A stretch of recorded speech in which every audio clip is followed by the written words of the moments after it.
World War II so that when you interview your vets, you are ready to go, okay? I'll give you an example. The last time we did World War II vets, we had a student who was dealing with a gentleman who was a Pacific theater vet. He had fought on the island of Okinawa against the Japanese, right? And the kid said, "Oh, sir, were you able to liberate any concentration camps? And can you tell us about the Holocaust?" And the guy said, "No, I was in the Pacific Theater." What's wrong with that question? Can somebody tell me?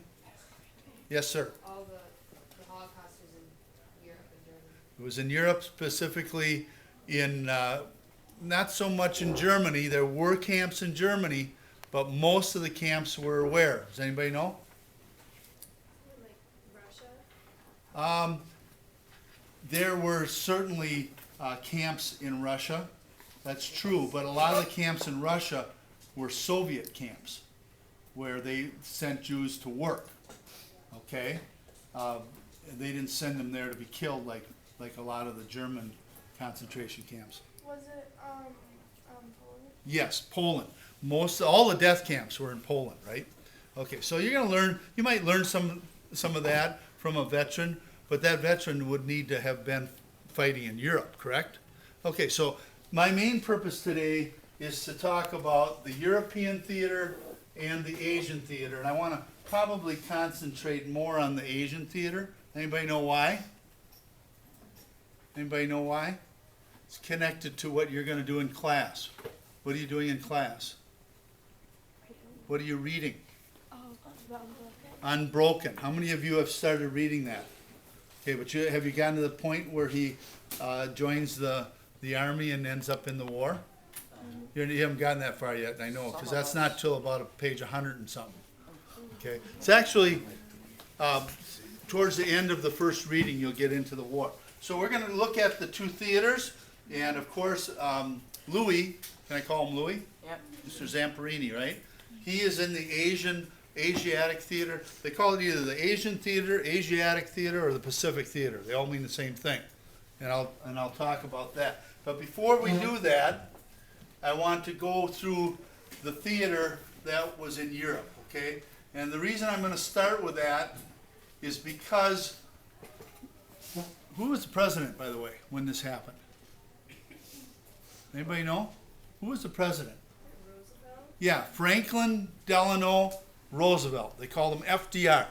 Only president to serve four terms, okay? So Roosevelt, he and his war cabinet members, like the Secretary of War, Secretary of State, they decided that Hitler had to be defeated first. They thought that he was the bigger threat to America than Japan. But what brought us into the war? Was it Hitler? It was Japan. What? It was Japan. It was Japan. How do you know that? The attack on Pearl Harbor, and when did that happen? How come I don't have a whiteboard up here? I don't. Okay, so maybe I can write. When does anybody know when the war broke out? September what? September 1st, what year? 1940, 39. 39. Very good. 1939. So write that down. So that's when the war breaks out. Okay. Is the United States in the war at that time? No. No. In the 30s, in the late 1930s, there were certain countries that got real aggressive. I call them fascist countries. One of them is Germany right here. Okay. This is Germany here. And the other country that was a fascist country was Italy. Now, under fascism, you have a what? What is the government? Who controls the government under fascism?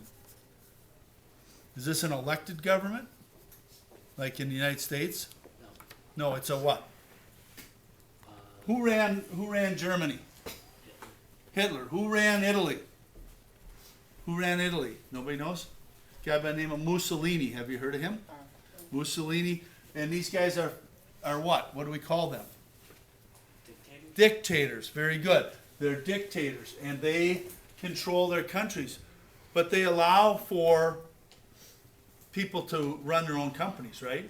Like if you wanna run a company that makes guns, you wanna run a company that makes cars, you can, right?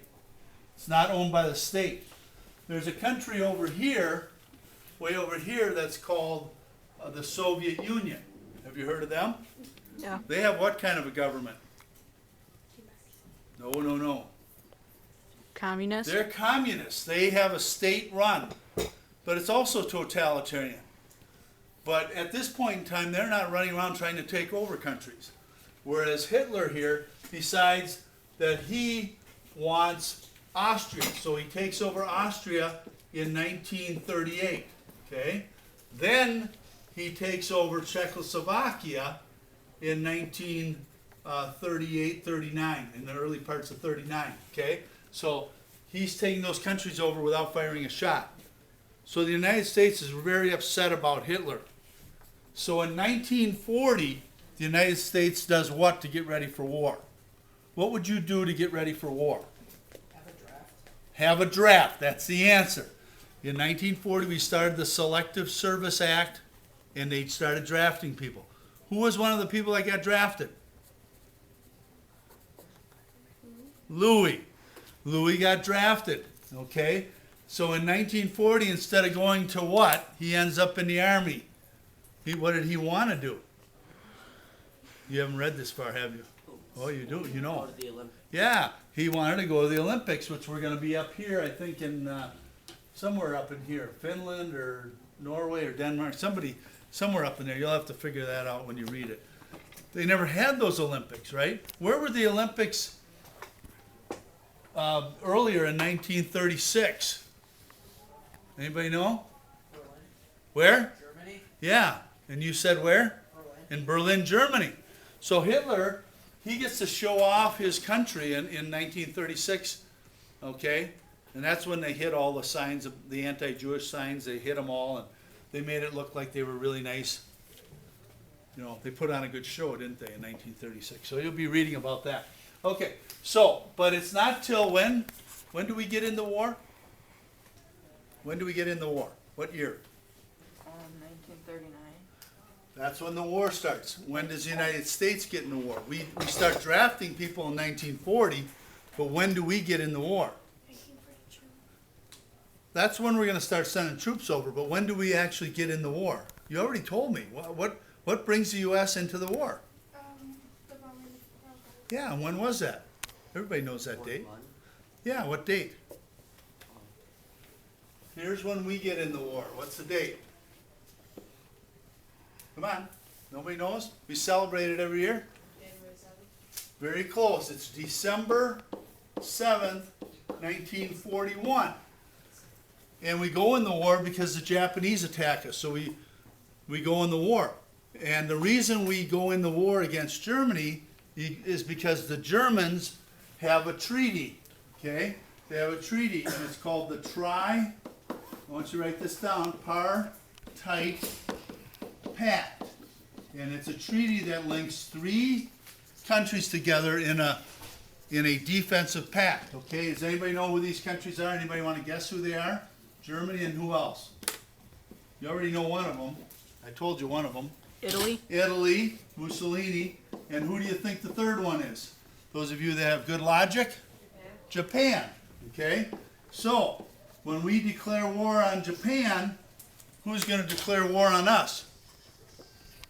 Japan, Italy, and Germany. Yeah, all three of them are by treaty, right? So now we're in the war with both. Who are we going to worry about first?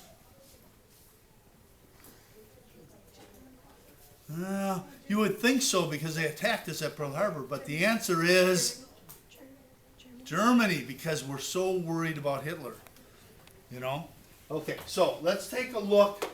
Let's take a look at the map here. I'm going to get rid of all my writing here. Okay, hey, that's pretty cool, huh? Okay, so here's how the war's going to go in Europe. So when you're talking with your guy, one of the very first thing you're going to say to the veteran is, can you just tell me a little bit about yourself and why? Tell me how you got into the service. You know, whether you joined or were drafted, or how did you get involved, and then where were you stationed, and were you in combat? Just kind of tell me about your experience. Well, then they're going to start talking, and they're going to say, well, I was in the European theater, and I was in I didn't get there till 1944, and I was involved in the D-Day invasion. Okay, they're going to give you something. Then that's going to key in your head. Okay, I'm not asking any questions about kamikaze pilots. What's a kamikaze pilot? It's a pilot for Japan that crashed into things. Yeah, it's a pilot, a Japanese pilot who strapped himself into the Jap Zero, which is their plane, right? And towards the end of the war, when they were losing the war, they just took those planes and they flew them right into our battleships and our cruisers and our aircraft carriers, right? Just to one plane, they were trying to destroy a whole ship and kill lots of people and wipe out lots of planes if it was an aircraft carrier, right? Sometimes they were successful, but mostly they ended up where? Most of the time we shot them down and they ended up where? Water. In the water. Yeah, and you'll see footage of that when you go on YouTube and look for stuff like that. Like, you can go on YouTube and just Google or whatever, type in kamikaze pilots, and you get to see that stuff, okay? All right, so once you know that this guy's in Germany or dealing with this theater, you can focus your questions. Now you can ask the question about concentration camps, right? You can ask the questions about the German soldiers and whatever. So you know, okay, this guy fought against Germany. Now there's a few of them that might have done both. Is that possible? Yeah. Why is that possible? It was like, could have been in two different, like, parts of the war, like, they could have done two different things. Okay, the only way they could do both is if they were in and survived the war all the way till 1945. And then the war was over by May. And then they might have been told, get on a ship and we're sending you to Okinawa, or we're sending you to someplace in the, near Japan, because you're going to get ready to invade Japan in the summer of 1945. So a lot of these guys that were in Germany spent 4 years, 3 or 4 years fighting the Germans, and now they got to go and invade Japan. How would you feel? How would you like to do that? How would you like to, oh my God, I survived 3.5 years of fighting Hitler. Oh my God, now I got to go in the million-man wave attack of the Japanese islands to defeat Japan. You wouldn't be feeling too good, would you? In fact, you'd probably figure I'm a dead man, right? And when you talk to people like that, and you ask them about the A-bomb, they're going to tell you the A-bomb was the greatest invention in mankind, because they saved them from invading Japan, right? Okay, and I'm sure you'll get to talk about the A-bomb possibly, but who knows. Okay, so let's talk a little bit about the war. In 1941, it's December 7th, right? So we don't, the war's been going on for 2 years, right? 39, 40. So Hitler's all the way into the Ukraine, all the way, what happened? Put the eraser back on. You have to put the eraser down. I gotta put the eraser down, thank you. Okay, you see this line here, the purple? That's how far all of this purple, see that? See that? Plus Norway. That's all under the control of Hitler. It's unbelievable. And by the end of 1942, he is the master of Europe. Does that make sense? That's a little scary, isn't it? We haven't even started